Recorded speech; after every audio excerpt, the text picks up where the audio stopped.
বন্ধুর বাবাকে কবর দিতে কবরস্থানে গিয়েছিলাম। মাটি দেওয়া প্রায় শেষের দিকে। কবরে মাটি দেওয়ার সময় আমার একটা পা আর একটা কবরের গর্তে পড়ে গেছিল, আর পরে বুঝতে পারি এটা একটা পুরনো কবর। পায়ে আঙ্গুলে একটা হাড়ের মতো কি যেন ঢুকে পড়েছে। কোন রকমে কবর থেকে পা বের করলাম। আঙ্গুল থেকে হাড়টা বের করে যা দেখলাম তাতে আমি অবাক না হয়ে পারছিলাম না, কারণ সেটি কোনো হাড় ছিল না, ওটা একটা হীরার আংটি। ভাবলাম পুরনো কবরের মধ্যে হীরার আংটি কোথা থেকে আসলো। আংটিটাকে পকেটে রেখে বাড়িতে চলে আসলাম। রাতে ঘুমোতে যাওয়ার আগে আংটিটাকে একবার দেখে নিলাম। কবরের ভেতর আংটি কি করে আসতে পারে? মৃতকে তো আর আংটি পরিয়ে কবর দেবে না। এসব ভাবতে ভাবতে একসময় ঘুমিয়ে গেলাম। গভীর রাতে আমি স্পষ্ট শুনতে পাচ্ছি কেউ একজন আমাকে ডাকছে, কিন্তু কে ডাকছে তা আমার জানা নেই। ভয়ে চোখ খোলারও সাহস পাচ্ছি না। হঠাৎ আস্তে আস্তে চোখ খুললাম, কিন্তু কাউকে দেখতে পেলাম না। বিছানা থেকে উঠে বসলাম। দরজার দিকে চোখ যেতেই আমি শিউরে উঠলাম। একটা কালো অবয়বও আমার দরজার সামনে দাঁড়িয়ে আছে, যেন একটা ছায়া, যার সারা শরীর থেকে ধোয়ার মতো কিছু বের হচ্ছে। আস্তে আস্তে সে আমার সামনে থেকে পুরো উধাও হয়ে গেল। আমি চারিপাশে তাকে খুঁজতে শুরু করলাম, কিন্তু সে কোথাও নেই। এই মুহূর্তে আমার মনে অনেক প্রশ্ন। কি ছিল সে, আর উধাওই বা কি করে হলো? আমি পুরো বাড়ি খোঁজাখুঁজি করলাম, কোথাও কাউকে দেখলাম না। এসব ভাবতে ভাবতে শুয়ে পড়লাম। তার একটু পরে হঠাৎ আমি খেয়াল করলাম আমার পায়ে ঠান্ডা কোনো কিছু স্পর্শ করেছে। আমার মনে হচ্ছিল হয়তো ডিপ ফ্রিজ থেকে কোনো কিছু বের করে আমার পায়ের উপর রাখা হয়েছে। আমি এতটাই ভয় পেয়েছিলাম যে পায়ের দিকে তাকাতেও ভয় করছিল, কিন্তু আমি অনুভব করছিলাম এটা কারো একটা হাত। কিন্তু কারো হাত এতটা হিমশীতল হতে পারে কিভাবে? এরপর আমি কোনো কিছু ভাবনার সময়ও পাইনি। সেই হাতটি আমার পা ধরে টানতে শুরু করে। আমি ভয়ে চিৎকার করতে থাকি, কিন্তু আমার মনে হচ্ছিল আমি চিৎকার তো করছি, কিন্তু আমার মুখ থেকে কোনো আওয়াজ বের হচ্ছিল না। আমি আমার শরীরের সমস্ত শক্তি দিয়ে চিৎকার করছিলাম, কিন্তু আমার গলা ধরে আসছিল, তাই আমি আর চিৎকার করতে পারিনি। আমি শুধু সেই কালো অবয়বের দিকে তাকিয়েছিলাম। সে তখনও আমাকে টেনে নিয়ে যাচ্ছিল। একসময় আমাকে এমন একটা জায়গায় নিয়ে গেল যে জায়গাটা ছিল খুবই অন্ধকারাচ্ছন্ন। আমি কিছুই দেখতে পাচ্ছিলাম না। আমি সেই অবয়বের দিকে তাকিয়ে অবাক হয়ে যাই, কারণ এতক্ষণ শুধু কালো ছায়া ছিল, কিন্তু এখন ধপধপে সাদা হয়ে গেছে। খেয়াল করে দেখলাম একটা মেয়ে, মুখটা খোলা, অপরূপ সুন্দর। আমি ভয়ে রীতিমতো চুপসে গেলাম। হঠাৎ মেয়েটি কান্না করতে শুরু করলো। অদ্ভুত ধরনের কান্না মনে হচ্ছে। অনেক কষ্ট লুকোনো আছে এই কান্নায়। এমন কান্না হয়তো আগে কোথাও কেউ শোনেনি। কান্নাটা এতটাই তীব্র যে আমার মাথা ব্যথা করছিল। আমি আমার মাথা ধরে বসে পড়ি, কিন্তু কান্নার প্রখরতায় মনে হচ্ছিল আমার কান ফেটে রক্ত বের হবে। এতটাই জোরে কান্না করছিল সে। এভাবে কতক্ষণ ছিলাম আমার জানা নেই। আমি অজ্ঞান হয়ে যাই। আমার যখন জ্ঞান ফেরে তখন আমি অবাক দৃষ্টিতে চারিপাশ দেখতে থাকি। আমি কোথায়? ভালো করে দেখে বুঝলাম আমি কবরস্থানে আছি, আর আমার অর্ধেক শরীর একটা পুরনো কবরের ভেতরে রয়েছে। আমি অনেক কষ্ট করে কবর থেকে উপরে উঠলাম। আমার পুরো শরীর ব্যথা করছিল। ভালো করে তাকিয়ে দেখি আমি ঠিক সেই কবরস্থানে যেখানে আমার বন্ধুর বাবাকে কবর দিতে এসেছিলাম। কবরে মাটি দিতে গিয়ে আমি একটা পুরনো কবরে পড়ে গেছিলাম, আর ঠিক সেই কবরেই আমি রাতে ছিলাম। সবকিছু কেমন জানি ঘোলাটে লাগছে। কাল রাতে তাহলে এখানে এসেছিলাম। সারা শরীর এতটাই ব্যথা করছিল যে বাড়িতে যাওয়ার শক্তিও ছিল না। কবরস্থানের বাইরে লোক দেখে তাদের ডাক দিলাম। তারা আমাকে দেখতে পেয়ে এগিয়ে এলো। তারপর তাদেরই কিছু লোক আমাকে হসপিটালে ভর্তি করলো। আমার মা,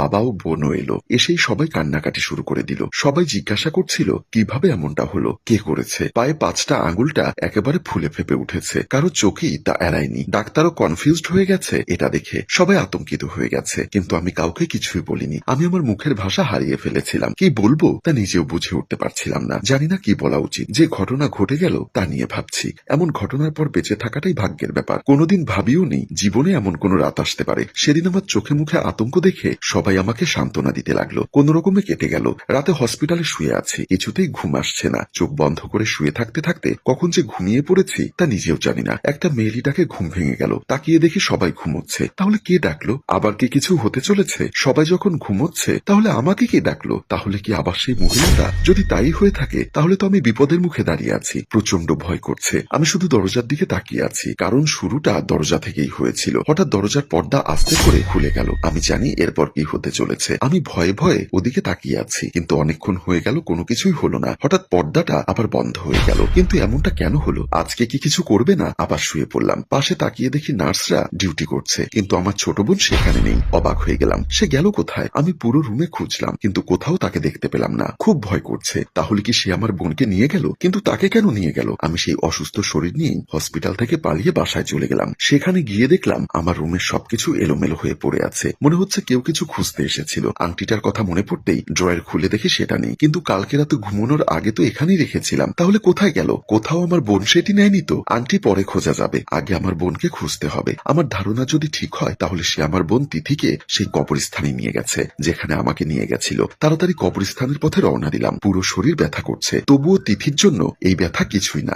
জানি আমার বোনটা কি অবস্থায় আছে। কিছুক্ষণের মধ্যেই কবরস্থানে চলে গেলাম। চারিদিকটা একেবারে কালো ঘুটঘুটে অন্ধকার। এমনটা থাকবে তা তো জানতামই, তাই টর্চ লাইট সাথে করে নিয়ে এসেছি। কবরস্থানে ঢুকেই সেই কবরটাকে খুঁজতে শুরু করি। একসময় সেই কবরের কাছে চলে গেলাম, কিন্তু সেখানে সবাই একেবারেই শান্ত। এখানে তো তিথি নেই, তাহলে তিথিকে কোথায় নিয়ে গেল? এখানে থাকা ঠিক হবে না, তাই সেখান থেকে চলে আসার জন্য রওনা দিলাম। হঠাৎ পেছন থেকে অদ্ভুত আওয়াজ কবরস্থানের। আমি পেছনে ফিরে তাকালাম, টর্চ লাইট মারলাম। সেখানে তাকিয়ে আমি স্তব্ধ হয়ে গেলাম, কারণ আমি যে পাশে ছিলাম সেই পাশে না, কবরটা তার অন্য পাশে, যেখানে টর্চ লাইটের আলো পড়েছে। আর সেখানে কবরটাতে একটা মাথাও দেখা যাচ্ছে। আমি দৌড়ে সেখানে গেলাম। ওখানে গিয়ে দেখি যে সেখানে তেমন কিছুই নেই, আগের বার এসে যা দেখেছিলাম তাই আছে। তাই আবারও চলে আসলাম। অল্প কিছু দূরে সে লাইটের আলো মারলাম কবরস্থানের দিকে। আমি হতবাক হয়ে গেলাম, কারণ আমি আবারও ভুল পাশে গিয়েছিলাম। আমি বুঝতে পেরেছিলাম যে আমাকে বারবার ভুল পথ দেখানো হচ্ছে। ভয় আমার গা শিউরে উঠছিল, কিন্তু আমি আমার বোনকে নিজের জীবনের চেয়েও বেশি ভালোবাসি। আমি জোরে জোরে তার নাম ধরে ডাকতে থাকলাম, কিন্তু কোনো সারা শব্দ নেই। তার বিপদে কোনো ভয়ই আমাকে আটকাতে পারবে না। আমাকে যখন বারবার ভুল পথ দেখানো হচ্ছে,